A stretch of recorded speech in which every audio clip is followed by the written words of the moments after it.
Another standing ovation for our new citizen, Kyu Hak Sang. Thank you. Wonderful. His dedication, his commitment. Thank you. Please have your seat.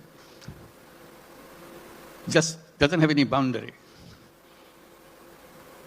He loves Bangladesh. He worked for Bangladesh. He loves the nature of Bangladesh. I wish you could visit his factory. And he brought so many delegations this time to come to show his new land of citizenship.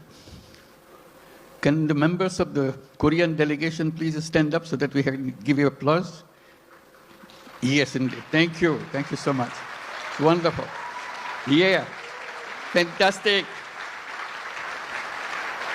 This is your home too. We'll make this home beautiful home. For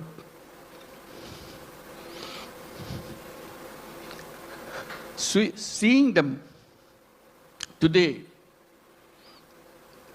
it's a journey that we have made the last 50 plus years. I was just remembering when we became an independent country in 1971. The celebration that we went through and commitment we made for building a new nation.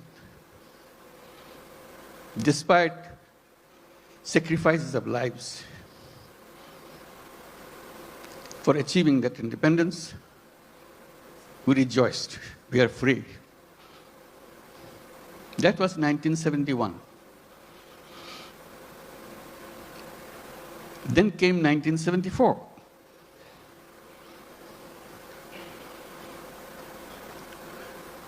Today we are talking about 180 million people. In 1971, we were just about 1/3 of that size in population. Still the same country. 74 is a year that we cannot forget.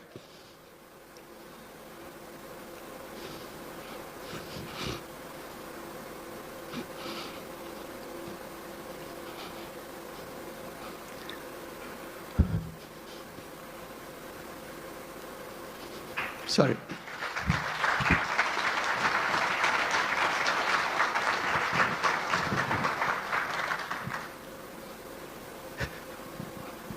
Sorry, my words.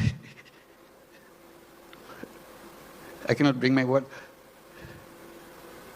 People died of hunger. A famine throughout the country.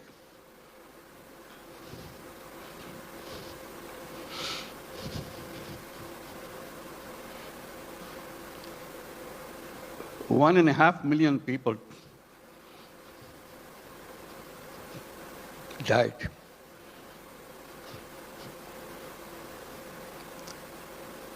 So that was the country we started with.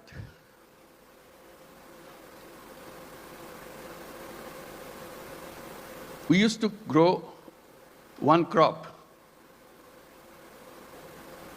We didn't know any other way. Our population was known as farmers because they have no other profession.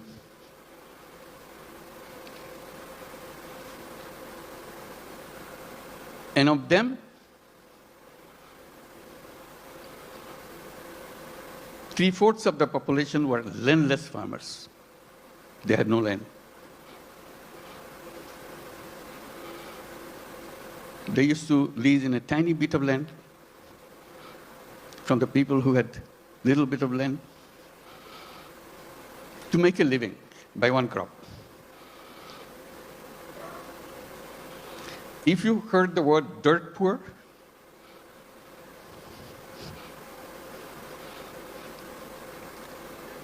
That was Bangladesh.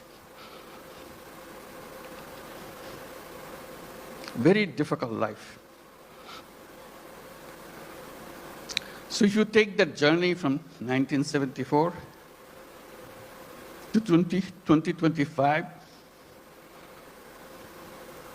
it's an amazing journey. Here we're talking about all these big industries and so on, and inviting you for so many countries to set up more industries. We're talking about the big market, talking about the big, intelligent young population. That's Bangladesh. Came a long way in a very short time.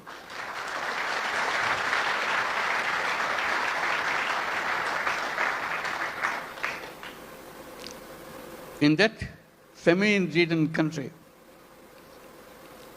one little initiative came just to relieve the burden of watching what's going on.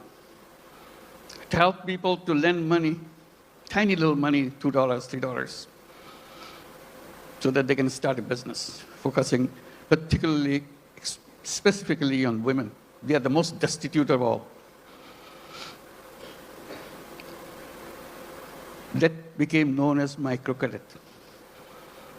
We created a bank called Grameen Bank. Had no idea what this finally will turn out to be. But it turned out to be a global name.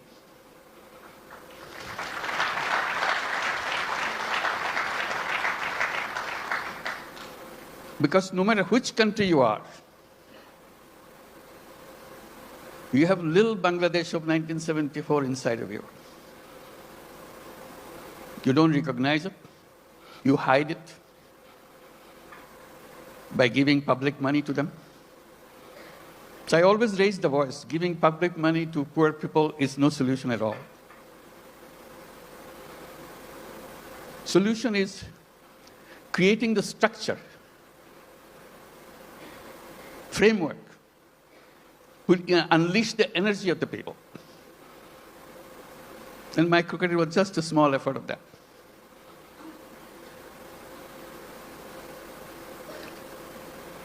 Then a crazy idea came over. When government wanted to issue license for telephone, we had nothing to do with telephone. We didn't have any telephone in the country. Few telephone in the cities. Most of them don't work. So we talked, why don't we apply for a license for telephone company? A crazy idea. Government asked, what do you do with the telephone company? What business you got to do? I said, we'll give it to poor women. They laughed at us. To make a long story short, we got the license. Called it Grameen Phone, because we had a Grameen Bank, Grameen Phone.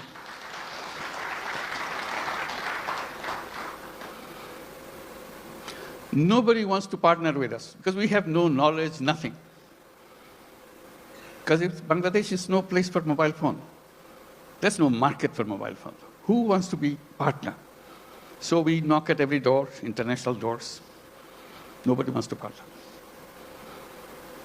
Finally, someone I personally knew in Norway, who happens to be chairman of Telenor. I explained to him, can you help me? I explained why we want to do this and why we want to bring the phone to the women. He took it seriously. But the company board doesn't agree with him. They said, what, Bangladesh? We never heard a name called Bangladesh. So it's a big effort for him. The more board rejects, he comes back again, explain again. Finally, he got it through. The company assessment was, at the peak of this company, you will have 200,000 users of the mobile phone in the whole country, 200,000. And you cannot make a living on this with this kind of clientele. He told me, I said, "Are you crazy? It will be at least 10 times more than that." That's the way I could figure. It became the largest telephone company in the country. And women were the recipient of those telephone handsets. To turn them into what we call telephone ladies, sell the telephone service of the company. Men cannot apply, men cannot get the phone. Only poor women of Grameen Bank, not all women, only poor women of Grameen Bank can get a phone.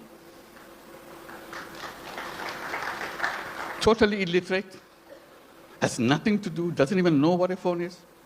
We train them. They started selling the service, saying, if you want to make a phone call to your son in the Middle East, in the meantime, Middle East saga began. So people wanted to talk. It became a roaring business. Soon, 100,000 women selling telephone service all over Bangladesh. It became so popular, everybody wanted to have a phone. Changed the whole company. At that time, there are other companies coming up around the world. They were focusing on their cities. The newspapers were covering us, not them. It became well known. So they started copying. For the first time, the idea came, phone have some use in the villages. They had no idea at all. The telephone has any meaning in the villages. They're always concentrated on the cities. Telephone industry globally changed.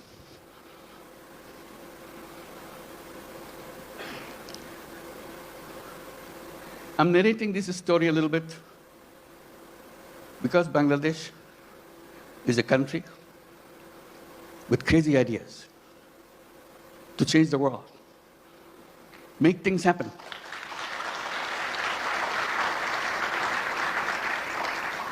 Everyone you saw on the stage receiving the award has very powerful, crazy ideas and made them happen. So we invite you to join that crowd.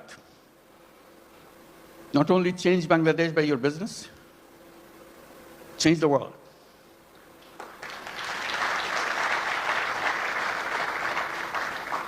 I keep reminding people, yes, you want to make profit, go ahead, make profit. Maximize as much as you can. But we can add a little piece into it. Social purpose. You don't have to get disrupted by that. It's something that you can do, you have fun. Like many of you do already. So if you want to make a business with a purpose, along with the business that we do, Bangladesh is the place.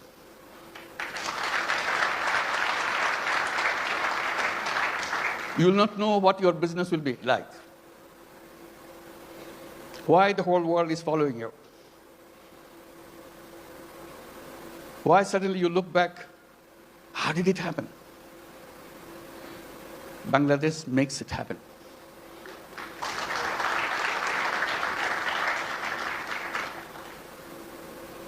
Always people explain how happy you got, you make money, we show their bottom line, fantastic thing. I try to add a little bit to that by saying making money is happiness, definitely, of course. But making other people happy is a super happiness.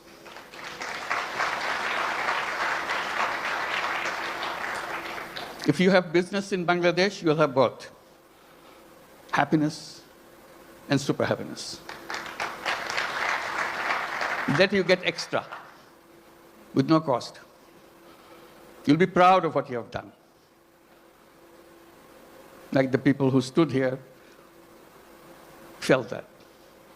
Super happy. Did something which impacted in people's lives massively. with a country of famine. We're now talking about global entry to the businesses and everything. And at the same time, I'm just pointing out, which has been pointed out already, we don't look at Bangladesh alone. It is only one piece of the economy. We see the whole region, very powerful region, lots of resources. We work together, facilitate each other.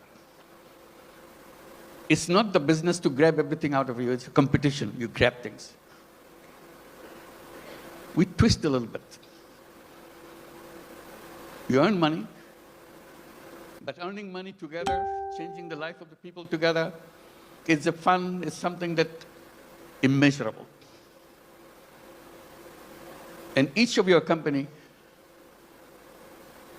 can enjoy that super happiness by expanding and reaching out. Reaching out, the impact that you make, you never explored. Just a little opening. That's the magic. Changes the world. They said business is the most powerful mechanism by which you can change the world. But we are trained to focus on some so narrow thing. We miss out the world. We can try, opening a little bit. And I emphasize by saying, let's create a new civilization where you're wide, we're open, we embrace the world. I underscore by saying we can create a world of 3 zeros. It can be done with the businesses, not by the government. Government cannot achieve that. That's not the function of the government. It's the function of individuals, human beings. We are human beings. We can change the world. And business gives us a big, powerful tool in our hand. And the new civilization, I say, should be a civilization where there will be no carbon emission. We can do that. That's where the business innovation comes. All we have to do is just pay attention to that side. No carbon emission. It's a self-destructive system if you allow carbon emission to continue. No wealth concentration. It's fun to make money, but wealth concentration is the most dangerous thing to human being. It will destroy the whole world. And zero unemployment. The young people get excited about it. Because all of you are entrepreneurs, not job seekers. Think like an entrepreneur. Make things happen. And Bangladesh is a place to see that. How suddenly people, we are known as farmers. We're a country of farmers, landless farmers. We didn't have any land, much land, little. Only in the 70s, early 60s maybe, 60s, some crazy young guys from the universities dared to enter into something which is happening in the country because of business interests of other countries, garment industry. They said, why not us? That was the beginning of the garment industry in Bangladesh, those crazy young guys. All the first generation, some of them are already here, came out of that generation. And now moving into the second generation, you heard Naseem, the second generation entrepreneur. That's our history. In 2 generations, second generation is just the beginning. It's still the first generation going on. Topon is here too, I saw him. Where are you? Second generation, I'm sure. So that's the journey of generations. Now, what is the third generation coming up? Are we prepared for that? That's a challenge to all of us. And we talk about second generation, we have to talk third generation a little bigger. Boys and girls. Somehow, in entrepreneurship in the past, women left out. We have some, but very few. But women are as creative, as entrepreneurial as anybody else.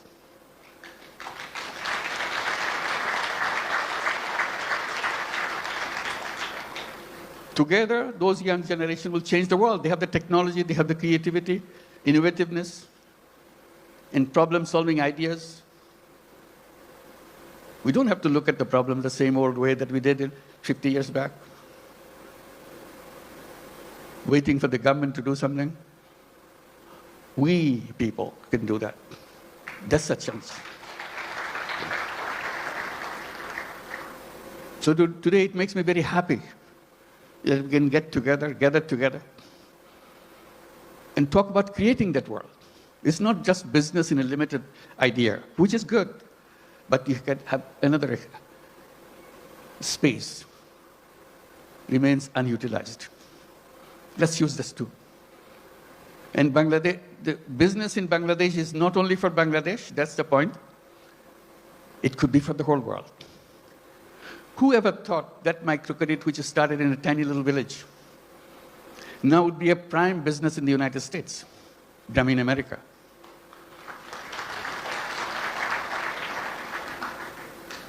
Millions of women take money from Grameen America. Loan size, in the American terms, less than $1,000. Imagine needing less than $1,000 in the United States. Such a hassle, such an impossible thing. They get so grateful that somebody gives them, usually $500, $600. Now the whole Grameen America became annually about $2 billion a year. In the next 4 years, it will be $5 billion a year. It's growing very fast. So little things.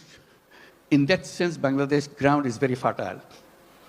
You put a little bit of seed, it becomes global.